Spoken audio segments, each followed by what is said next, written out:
এক of MH YouTube চেনেলৰ আৰু এটা নতুন ভিডিঅ'ত আপোনালোক সকলোকে স্বাগতম জনাইছো। আজিৰ এই ভিডিঅ'টোত কেইবাটাও গুৰুত্বপূৰ্ণ খবৰ আছে। তাৰ ভিতৰত ইম্পৰ্টেণ্ট খবৰটো হ'ল ছাত্ৰ-ছাত্ৰীসকলক 50,000 টকালৈকে দিয়া হ'ব। এই টকা কোনে পাব, কেনেকৈ কি কৰিব লাগিব সবিশেষ জানিব পাৰিবা এই ভিডিঅ'টোত। তোমালোকে সম্পূৰ্ণৰূপে চাবা। লগতে অৰুণোদয় আঁচনিক লৈ এটা গুৰুত্বপূৰ্ণ খবৰ আহিছে। আপোনালোকে হয়তো স্ক্ৰীনত দেখা পাইছে। মই দুই এটা ভিডিঅ'ত আগতে আপোনালোকক কৈছিলোঁ যে অৰুণোদয় আঁচনি 3 কাৰণে আপোনালোকে এপ্লাই কৰিবলৈ হ'লে আপোনালোকৰ ৰেচন কাৰ্ডটো থকাটো বাধ্যতামূলক।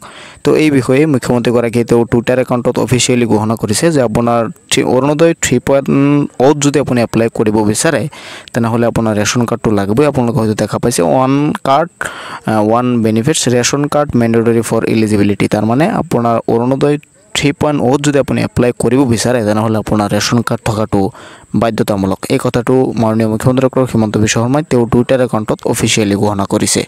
এতিয়া এই ভিডিঅ'টোৰ নেক্সট খবৰলৈ। সেই খবৰটো হ'ল যে ছাত্ৰ-ছাত্ৰীসকলক 50,000 টকালৈকে দিয়া হ'ব। এই টকাটো কোনে কোনে তোমালোকে পাবা। তোমালোকে হয়তো স্ক্ৰীনত দেখা পাইছা। মাননীয় মুখ্যমন্ত্ৰী ডক্টৰ হিমন্ত বিশ্ব শৰ্মাই তেওঁ টুইটাৰ একাউণ্টত এইটো ঘোষণা কৰিছে যে অভিনন্দন এডুকেশ্যন লোন ছাবচিডি স্কিম 2.0, মানে যিসকল ছাত্ৰ-ছাত্ৰীয়ে নেকি হায়াৰ এডুকেশ্যনৰ কাৰণে তেওঁলোকে লোন লয় আৰু সেইসকল ছাত্ৰ-ছাত্ৰীক 50,000 টকালৈকে ছাবচিডি দিয়া হ'ব। কোনে কোনে পাব, এলিজিবিলিটি ক্ৰাইটেৰিয়া দিয়া আছে যে তোমালোকে যদি হায়াৰ এডুকেশ্যনৰ কাৰণে লোন লৈছিলা তেনেহ'লে তোমালোকে টকা পাবা।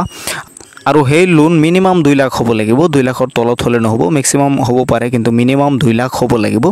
আৰু সেই লোন পাবলৈ, সেই লোনৰ ছাবচিডি পাবলৈ হ'লে কোনো চৰকাৰী কৰ্মচাৰীৰ ল'ৰা ছোৱালী হ'লে নহ'ব, MP MLA ল'ৰা ছোৱালী হ'লে নহ'ব। আৰু এই লোনৰ ছাবচিডি পাবলৈ হ'লে অনলাইন পৰ্টেল লঞ্চ হ'ব 5 ছেপ্টেম্বৰ 2024 চনত। আৰু যিসকলে নেকি লোন লৈছিলা হায়াৰ এডুকেশ্যনৰ কাৰণে তোমালোকে 50,000লৈকে ছাবচিডি পাবা। আৰু এই ছাবচিডিৰ কাৰণে এপ্লাই কৰিবলৈ হ'লে তোমালোকৰ 5 ছেপ্টেম্বৰ 2024 চনত এটা ৱেবছাইট মুকলি হ'ব, তাত এপ্লাই কৰিব লাগিব। এই বিষয়টোক লৈ বহুতে জানিব বিচাৰি আছে বা মাননীয় মুখ্যমন্ত্ৰী ডক্টৰ হিমন্ত বিশ্ব শৰ্মাই তেওঁ টুইটাৰ একাউণ্টতো ঘোষণা কৰিছে যে ছাবচিডি দিয়া হ'ব 50,000লৈকে। আৰু সেই টকা যিসকলে নেকি হায়াৰ এডুকেশ্যনৰ কাৰণে লোন লৈছিল সেইসকলেহে পাব। বাকী আজিৰ এই ভিডিঅ'টোত এইকেইটা আছিল খবৰ মই আপোনালোকক দিছোঁ। ভিডিঅ'টো চাই কেনেকুৱা লাগিল কমেণ্টছ কৰিব, ভিডিঅ'টো শ্বেয়াৰ কৰি দিব যাতে সকলোৱে চাব পাৰে।